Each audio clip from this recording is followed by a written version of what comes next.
Hai Church, Shalom, puji Tuhan. Hari ini kita dapat bersama-sama kembali mengikuti program GGIC Aku dan Alkitabku. Kita akan membahas berkenaan dengan free will dan beberapa poin yang lain nanti di beberapa ayat yang akan kita baca. Kita hanya akan membaca 2 ayat, yaitu Kejadian pasal 2 ayat 16 sampai 17. Nanti kita minta Roh Kudus memberikan kepada kita inspirasi, memberikan kepada kita iluminasi untuk menangkap pesan firman di dalamnya. Dan kiranya firman ini merema dalam hidup kita, membangkitkan iman kita, bukan hanya menjadi inspirasi atau pengetahuan kita, tetapi menggerakkan yang di dalam kita, sehingga kita menjadi pribadi-pribadi yang terus bergerak di dalam Tuhan dan bahkan berdampak kehidupan kita bagi orang-orang, bagi tempat di mana Tuhan tempatkan kita. Amin. Kita akan belajar nanti firman Tuhan. Saya akan bacakan dari Kejadian 2 ayat 16 sampai 17. Tapi sebelumnya saya ingin mengajak kita menyembah Tuhan terlebih dahulu sebentar saja, karena waktunya cukup terbatas, tapi saya rindu menggunakan kesempatan yang baik ini untuk kita menyembah Tuhan, memuji Tuhan, mengingat akan Allah yang baik. Kiranya melalui pujian ini kita semakin mencintai Tuhan. Ku mau cinta Yesus selamanya. Ku mau cinta Yesus selamanya, walaupun badai silih berganti. Ku mau cinta Yesus selamanya. Ku mau cinta Yesus selamanya. Meskipun badai silih berganti dalam hidupku, ku tetap cinta Yesus selamanya. Ya Aba, Bapa, ini aku anakmu, layakkanlah seluruh hidupku. Ya Aba, Bapa, ini aku anakmu, pakailah sesuai dengan rencanamu. Ku mau cinta Yesus, ku mau cinta Yesus selamanya. Ku mau cinta Yesus selamanya. Meskipun badai silih berganti dalam hidupku, ku tetap cinta Yesus selamanya. Kang panggil namanya, ya Aba, Bapa, ini aku anakmu, pakailah seluruh hidupku. Ya Aba, Bapa, ini aku anakmu, pakailah sesuai dengan rencanamu. Ya Aba, Bapa, ini aku anakmu, layakkanlah seluruh hidupku. Ya Aba, Bapa, ini aku anakmu, pakailah sesuai dengan rencanamu. Panggil dia Bapa.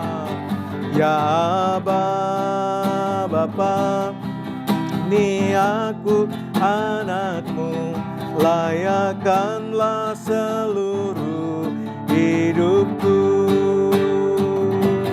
Ya Aba, Bapa, ini aku anakmu, pakailah sesuai dengan rencanamu. Oh, Haleluya, haleluya. Terpuji namamu, Engkau Bapa yang kekal, Engkau Bapa yang baik, mengasihi kami, memelihara kami. Engkau pembela kami di tengah badai yang kami hadapi. Bapa, kami anak-anak-Mu, kami anak-anak-Mu Tuhan. Oh, haleluya. Kami bergantung padamu, berharap kasih setiamu. Haleluya, haleluya. Yesus Bapa yang kekal. Haleluya, haleluya, haleluya, haleluya. Terima kasih ya Tuhan, terima kasih. Kami mau semakin mencintai-Mu Tuhan, semakin mencintai firman-Mu Tuhan, sehingga kami mengerti akan isi hati-Mu. Kami mengerti akan kehendak dan rencana-Mu dalam kehidupan kami. Ya Bapa yang baik, ya Bapa yang baik, layakkan hidup kami, seluruh hidup kami semakin berkenan di hadapan. Seperti Bapa yang merindukan kesempurnaan, kiranya setiap hari, semakin hari kami semakin didapati sempurna, semakin didapati tak bercacat celah. Terima kasih ya Tuhan. Inilah hidup kami, pakailah hidup kami sesuai dengan rencana-Mu ya Tuhan. Dalam nama Tuhan Yesus Kristus. Haleluya. Amin. Puji Tuhan saudara. Kejadian pasal 2 ayat yang ke-16 sampai 17. Demikian firman Tuhan berkata, lalu Tuhan Allah memberi perintah ini kepada manusia. Semua pohon dalam taman ini boleh kau makan buahnya dengan bebas. Tetapi pohon pengetahuan tentang yang baik dan yang jahat itu janganlah kau makan buahnya. Sebab pada hari engkau memakannya pastilah engkau mati. Saudara, ada beberapa kata atau kalimat pendek yang perlu kita garis bawahi, dan apa yang kami garis bawahi, yang kita garis bawahi, yang menjadi highlight dari firman ini akan kita renungkan bersama-sama pada hari ini. Perhatikan dua suku kata dengan bebas. Saudara, Allah memberikan kepada manusia itu kebebasan, tetapi kebebasan itu ada batasnya. Orang bertanya, bebas kok dibatasi? Kebebasan kok ada dibatasi? Saudara, kehendak bebas atau seringkali menggunakan atau yang menggunakan istilah liberum arbitrium, istilah atau bahasa asingnya, yang diberikan Tuhan itu bukan berarti manusia itu bisa melakukan apa saja sesuai dengan keinginannya. Manusia itu bisa melakukan apa saja seturut dengan kehendaknya.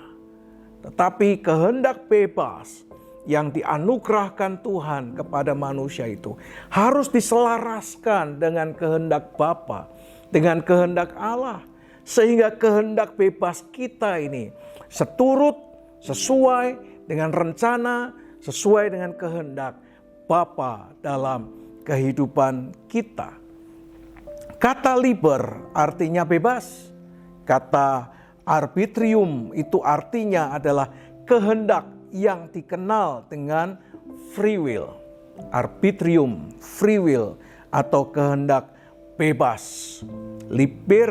Liber arbitrium dikenal dengan kehendak bebas. Saudara, kehendak bebas yang Allah taruh di dalam hidup kita, yang Tuhan taruhkan di dalam hati kita, ini adalah kehendak bebas yang bukan semau gue atau bukan semau kita, tetapi kehendak bebas yang diselaraskan dengan kehendak Bapa, sehingga kehendak bebas kita sesuai dengan apa yang Tuhan kehendaki, sesuai dengan kehendak yang Tuhan inginkan.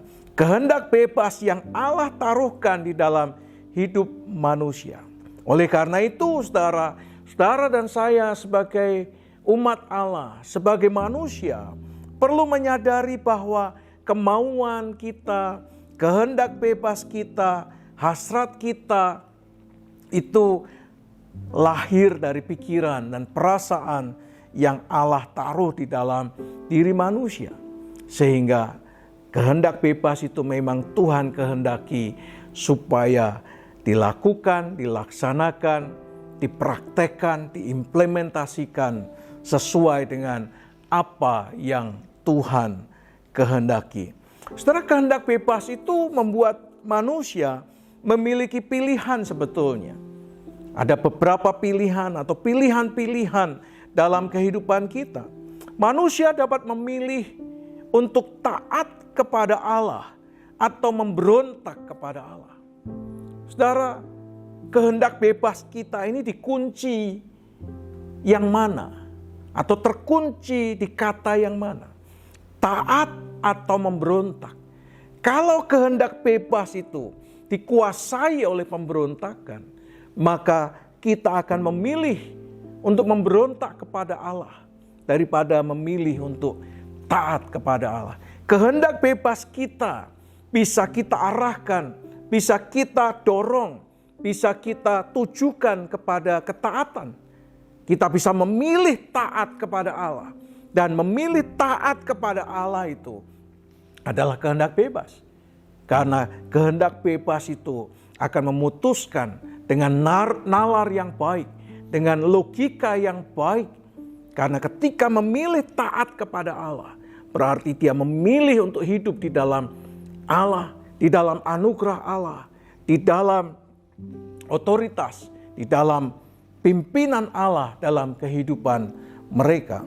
Manusia juga dapat memilih mengasihi Allah dengan segenap hati, dengan segenap kekuatan, jiwa, akal budi, atau tidak mengasihi Allah dengan segenap hati. Ini juga merupakan pilihan dari kehendak bebas kita.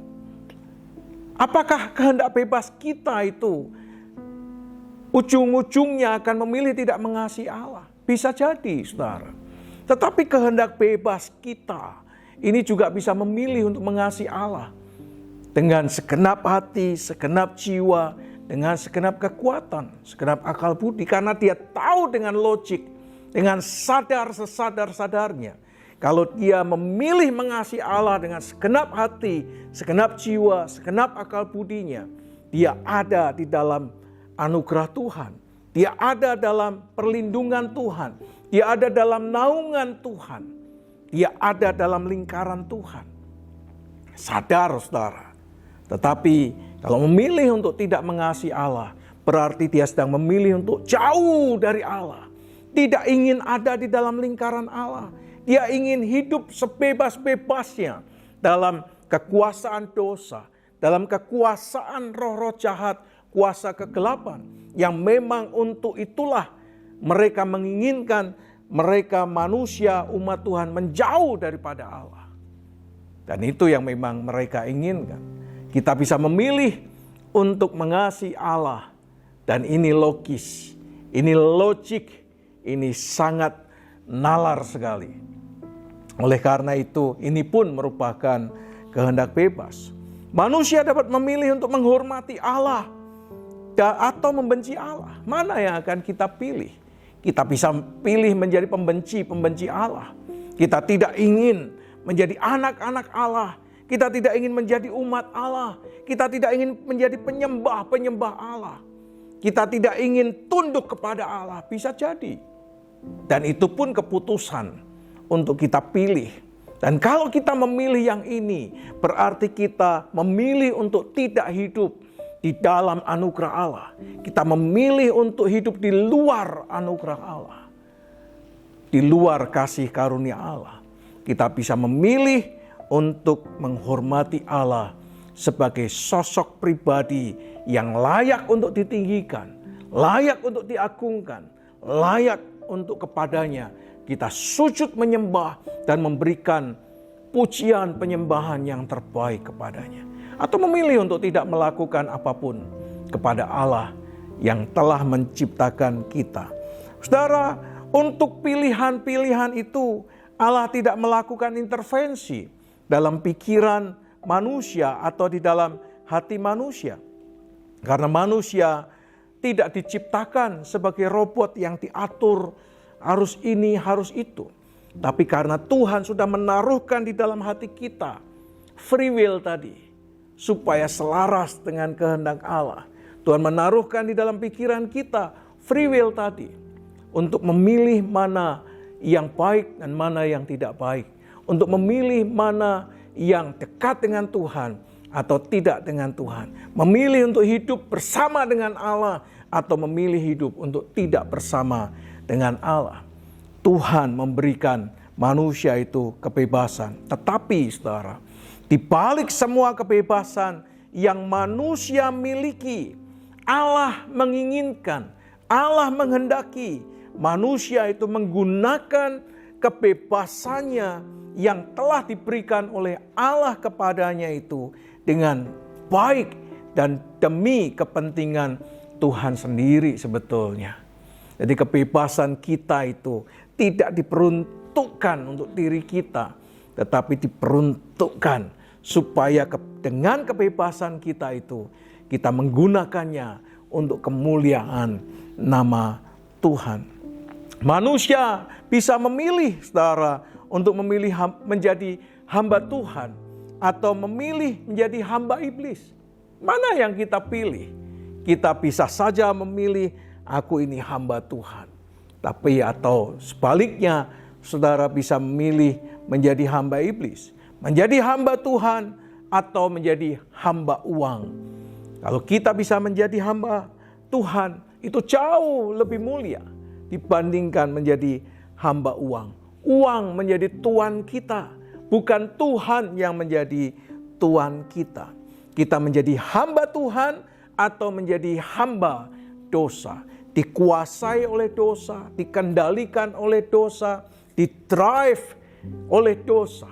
Atau menjadi hamba Tuhan. Ini juga pilihan. Mana yang akan kita pilih, menjadi hamba Tuhan atau menjadi hamba dunia. Dunia menjadi tuan kita, master kita, atau Tuhan menjadi tuan kita. Saudara, kebebasan yang dilakukan di luar Allah pasti akan membawa manusia kepada dosa. Pasti akan membawa manusia kepada dunia. Pasti akan membawa manusia menjadi hamba iblis. Tetapi kebebasan yang dilakukan di dalam Tuhan akan membawa manusia menikmati anugerah Allah. Akan membawa manusia dalam kepemimpinan, dipimpin oleh Allah, oleh Roh Kudus dalam hidupnya. Membawa manusia hidup di dalam penyertaan, pemeliharaan, dan kasih karunia Allah. Mana yang akan kita pilih, saudara? Saya berdoa kiranya saudara dan saya memilih untuk menjadi hamba Tuhan dan menjadi orang-orang yang dipimpin oleh Tuhan, mengasihi Tuhan dengan segenap hati, segenap jiwa. Inilah kebebasan yang baik yang dapat kita putuskan, saudara. Mari kita belajar dari Tuhan Yesus. Tuhan Yesus memiliki banyak kesempatan untuk memilih. Tidak turun ke dalam dunia menjadi sama dengan manusia. Dia bisa saja mengatakan kepada bapaknya, "Bapak, aku tidak mau." Dialah manusia itu dihukum saja. Manusia tidak perlu ditebus. Manusia sudah memilih untuk meninggalkan kita, menjauh daripada kita. Tuhan Yesus bisa saja memilih untuk tidak turun ke dalam dunia, menjadi sama dengan manusia. Sebagai manusia, dia bisa saja memilih untuk tidak disalib. Dia lebih baik memilih untuk tidak disalib. Tetapi toh dia memilih untuk disalib. Sebagai manusia, dia bisa saja memilih untuk tidak melakukan kehendak Bapaknya. Bisa saja dia menjadi sama dengan manusia-manusia yang lainnya. Melakukan dosa, mengizinkan hidup dikuasai oleh dosa, membiarkan dirinya larut dengan dunia, bisa saja. Tapi dia memilih untuk melakukan kehendak Bapaknya sebagai makanan setiap hari. Sebagai manusia, dia bisa memilih untuk tidak menderita dan tersiksa oleh siksaan-siksaan yang dialami. Sebagai manusia, dia bisa memilih untuk tidak menderita. Tetapi dia lebih memilih menderita. Dia lebih memilih disiksa supaya saudara dan saya ini beroleh pengampunan. Supaya saudara dan saya ini beroleh kehidupan yang kekal.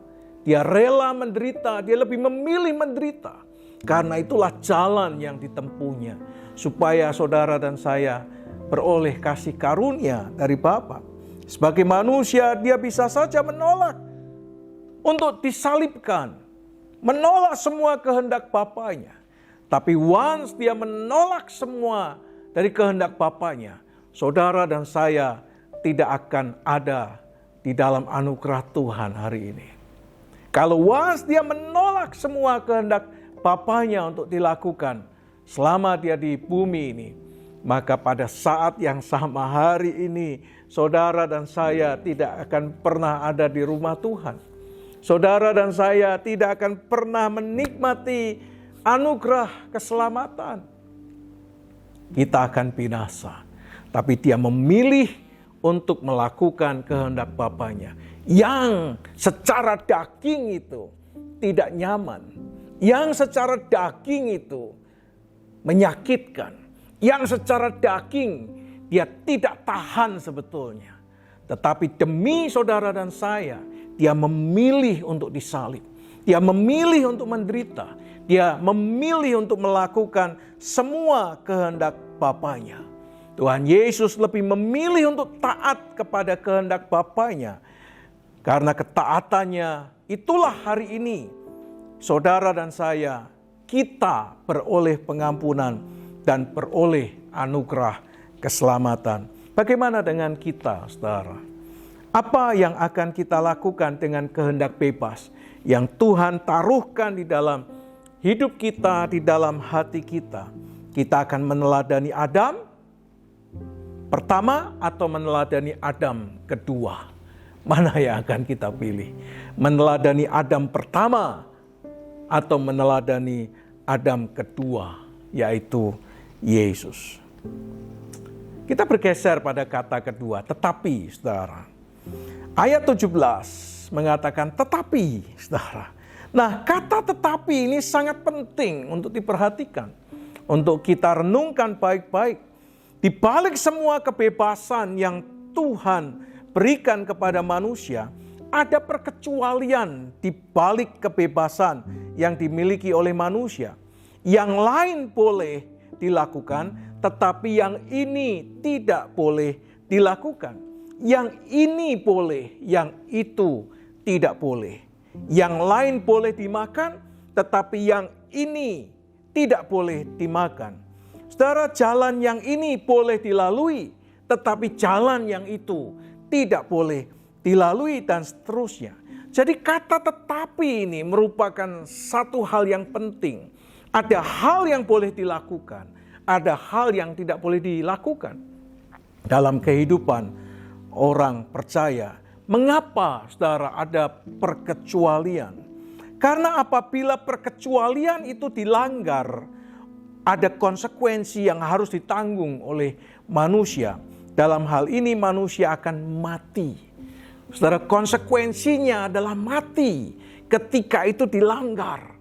Apa yang dilanggar apa yang tidak boleh tetapi dilanggar oleh manusia, konsekuensinya itu mati. Oleh karena itu kata tetapi ini menjadi begitu sangat signifikan, menjadi begitu sangat penting karena konsekuensinya adalah mati. Saudara, perkecualian itu seperti polis lain. Ya, batas polis. Kalau ada perkara-perkara, entah perampokan atau peristiwa-peristiwa tertentu, polisi akan memberikan garis batas atau polis lain yang tidak boleh diterobos oleh orang umum kecuali oleh polisi itu sendiri atau oleh orang-orang yang memang berwenang untuk memasuki area itu. Hanya orang-orang yang berwenang boleh memasuki area itu. Yang tidak boleh, tidak boleh. Kalau dia melanggar polis lain, dia akan ditangkap. Bahkan dia bisa dipenjarakan. Oleh karena dituduh ingin menghilangkan barang bukti, dituduh ingin merusak barang bukti, dan sebagainya. Oleh karena itu ada polis lain. Apabila garis batas itu dilanggar, maka orang-orang yang melanggarnya akan menerima konsekuensi dari pelanggaran yang dilakukan itu. Saudara, perkecualian itu seperti lampu lalu lintas, saudara, di perempatan jalan. Apabila pengguna lalu lintas melanggarnya, maka akan mendapatkan hukuman sesuai dengan aturan yang berlaku. Dia bisa ditilang, dia bisa dicabut SIM-nya, dia bisa diambil STNK-nya. Bahkan mobilnya bisa ditahan dan sebagainya. Karena ada perkecualian, pelanggaran terhadap lalu lintas itu. Saudara, perkecualian itu seperti tanda lalu lintas di jalan-jalan. Seperti larangan parkir, seperti larangan berhenti, dilarang belok, dilarang memutar, dilarang mengendarai mobil melebihi kecepatan tertentu atau kecepatan yang telah ditentukan. Saudara, ada perkecualian, yang ini boleh, yang ini tidak boleh. Kalau melanggar akan mendapatkan konsekuensi dari langgaran itu. Saudara, di luar semua manusia bebas makan apapun. Di luar itu manusia bebas tinggal diam di taman yang Tuhan sediakan itu. Di luar tanda-tanda itu, manusia bebas berjalan, manusia bebas mengendarai mobilnya. Tetapi di area-area yang ada tanda-tandanya, yang tidak boleh memasuki area itu, maka mereka tidak boleh memasuki area itu. Saudara, pelanggaran adalah wujud sebetulnya. Ketika saudara dan saya melanggar, sebetulnya adalah tindakan dari ketidaksetujuan terhadap apa yang telah ditetapkan oleh Allah sebetulnya. Jadi kalau saudara dan saya ini melanggar, maka sebetulnya saudara tidak setuju dengan aturan itu. Sehingga saudara melanggarnya dan melakukan apa yang saudara pikir itu baik. Jadi pelanggaran adalah saudara tidak setuju dengan aturan itu. Ketika saudara melanggar lalu lintas, saudara sedang mengatakan, aku tidak setuju, di sini tidak boleh berhenti. Aku tidak setuju, di sini tidak boleh berputar. Ngapain aku harus berputar jauh, kalau di sini ada putaran sekalipun dilarang. Saudara hendak mengatakan ketidaksetujuan terhadap apa yang telah ditetapkan oleh Allah. Mengapa manusia memberontak? Mengapa pemberontakan itu adalah wujud ketidaksetujuan dengan apa yang Tuhan kehendaki? Pemberontakan sebetulnya hendak mengatakan, aku tidak setuju dengan apa yang Tuhan kehendaki. Tidak setuju dengan apa yang dikehendaki oleh pemerintah. Tidak setuju dengan otoritas yang berwenang. Saudara, perhatikan ular mengatakan begini, kamu sekali-kali tidak akan mati, tetapi matamu akan terbuka dan kamu akan menjadi seperti Allah, tahu yang baik dan yang jahat. Saudara, tahu yang baik dan yang jahat. Saudara, semua pernyataan Allah diputar balikan oleh si jahat, diputar balikan oleh si ular. menunjukkan apa, saudara? Menunjukkan bahwa apa yang dikatakan oleh Allah itu salah. Yang benar adalah apa yang dikatakan oleh si jahat, apa yang dikatakan oleh ular, apa yang dikatakan oleh iblis. Ketika saudara tidak setuju dengan apa yang dikatakan Allah, dengan melanggarnya, dengan memberontaknya, maka sebetulnya saudara dan saya hendak mengatakan keputusan Allah itu salah. Perintah Tuhan itu salah. Firman Tuhan itu salah. Yang benar iblis. Yang benar adalah ular. Kata-kata ular lebih benar. Oleh karena itu, saudara, ketika kita tidak lagi hidup sesuai dengan apa yang Tuhan mau, kita tidak lagi hidup seperti apa yang Tuhan kehendaki, apa yang Tuhan inginkan, maka sebetulnya kita punya pilihan sendiri. Saudara, kita punya pilihan tidak setuju dengan apa yang Tuhan mau, kita memilih yang lain. Kita mau ikut Tuhan atau kita ikut yang lain. Ketika kita memberontak, maka kita tidak mau ikut Tuhan sebetulnya. Ketika kita tidak setuju, kita melawan, kita melakukan hal yang lain, maka sebetulnya saudara sedang menolak Tuhan. Intervensi dalam kehidupan saudara. Saudara tidak ingin ada Tuhan di dalam hidup saudara. Saudara kenapa tidak setuju? Kenapa saudara tidak setuju dengan apa yang Tuhan firmankan? Karena kehendak Allah seringkali berbeda dengan kehendak dan pilihan kita yang dikuasai oleh dosa, yang dikuasai oleh daging. Makanya tidak sama, saudara. Karena hati kita tidak dikuasai oleh Roh Allah. Hidup kita tidak dikuasai oleh Roh Allah. Selama hidup saudara dan saya tidak dikuasai oleh Roh Allah, selalu bertentangan, saudara. Selalu tidak setuju dengan apa yang Tuhan kehendaki. Kita menganggap kehendak Tuhan itu berbeda dengan keinginan kita. Kita mau kehendak Tuhan itu sama dengan yang kita pikirkan. Kita mau kehendak Allah itu sama dengan apa yang kita harapkan. Apa yang kita ingin lakukan. Wait, sorry saudara. Bukan Tuhan yang follow kita. Kita yang follow Tuhan. Yang jadi Tuhan adalah Tuhan. Kita adalah umatnya. Kitalah yang seharusnya nurut Tuhan. Bukan Tuhan yang menurut kehendak kita, keinginan kita. Kitalah yang seharusnya menyelaraskan kehendak, keinginan kita kepada kehendak dan keinginan Tuhan. Saudara sekalian yang dikasihi oleh Tuhan, setiap pelanggaran yang ditimbulkan dari kehendak bebas kita selalu ada konsekuensinya. Bagaimana kehendak bebas itu bisa selaras dengan apa yang dikehendaki oleh Allah. Bagaimana, saudara? Supaya kehendak kita ini selaras dengan kehendak Bapa. Bukan kehendak Allah yang selaras dengan kehendak kita, bukan loh. Tapi bagaimana kehendak kita selaras dengan kehendak Allah. Yesus berkata beberapa hal yang perlu kita lakukan. Yesus berkata agar apa yang kita kehendaki itu selaras dengan kehendak Bapa. Yang pertama, menyangkal diri, saudara. Yang kedua, memikul salib setiap hari. Dan yang ketiga, mengikut Yesus. Saudara, menyangkali keinginan bebas saudara. Dan menyangkali diri untuk tunduk kepada kehendak Bapa. Memikul salib. Karena ketika kita melakukan sesuatu yang tidak kita kehendaki, tapi yang Allah kehendaki, itu adalah salib yang harus kita pikul. Sama seperti Yesus, makananku ialah melakukan kehendak Bapa.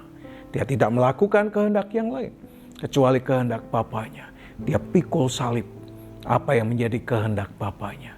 Ada banyak salib yang harus kita pikul. Dan ketika kita memikulnya, maka sebetulnya kita sedang selaras dengan kehendak Bapa. Dan yang ketiga adalah mengikut Yesus. Saudara, kalau 3 hal ini kita lakukan dalam kehidupan kita, sudah dapat dipastikan kehendak bebas kita akan turut selaras dengan kehendak Bapa, saudara. Apabila kita hidup sama seperti apa yang Tuhan kehendaki, maka Taman Eden akan menjadi bagian dari kehidupan kita. Kalau kita bisa menselaraskan hidup kita dengan kehendak Bapa, maka Taman Eden adalah tempat yang kita akan tinggali selama-lamanya. Taman Eden akan menjadi bagian kita. Tapi ketika kehendak kita tidak selaras dengan kehendak Bapa, Taman Eden bukan lagi menjadi tempat yang dikehendaki oleh Allah kita tinggal di dalamnya, karena tidak selaras dengan kehendak Bapa. Tapi sebaliknya, kalau kita menghidupi sebuah kehidupan yang selaras dengan kehendak Bapa, Taman Eden adalah tempat yang disediakan Tuhan untuk kita. Taman Eden adalah tempat yang menjadi bagian dalam kehidupan kita setiap hari. Hidup dalam pemeliharaan Tuhan, hidup dekat dengan Tuhan, hidup di dalam anugerah dan kasih karunia Tuhan yang limpah. Amin. Amin.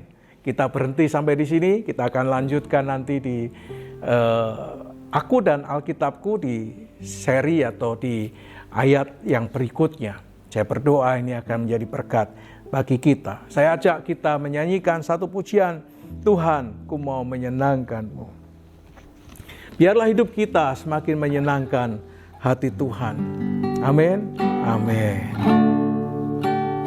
Tuhan, ku mau menyenangkan-Mu. Tuhan, bentuklah hati ini jadi bejana untuk hormat-Mu. Cemerlang bagai emas murni. Tuhan, ku serahkan hatiku. Semua ku berikan padamu. Kuduskan hingga tulus selalu, agar aku menyenangkan-Mu. Mari senangkan Tuhan, menyenangkan-Mu, senangkan-Mu. Hanya itu kerinduanku, menyenangkan-Mu, senangkan hati-Mu. Hanya itu kerinduanku. Sekali lagi, Tuhan, Tuhan, ku mau menyenangkan-Mu. Tuhan, bentuklah hati ini jadi bejana untuk hormat-Mu. Cemerlang bagai emas murni. Tuhan, ku serahkan hatiku. Semua ku berikan padamu. Kuduskan Tuhan, kuduskan hingga tulus selalu, agar aku menyenangkan-Mu, menyenangkan-Mu.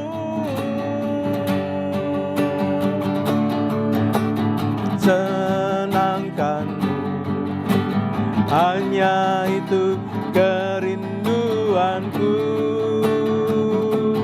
Menyenangkan-Mu, senangkan-Mu, hanya itu kerinduan. Menyenangkan-Mu, menyenangkan-Mu, senangkan-Mu, hanya itu kerinduanku.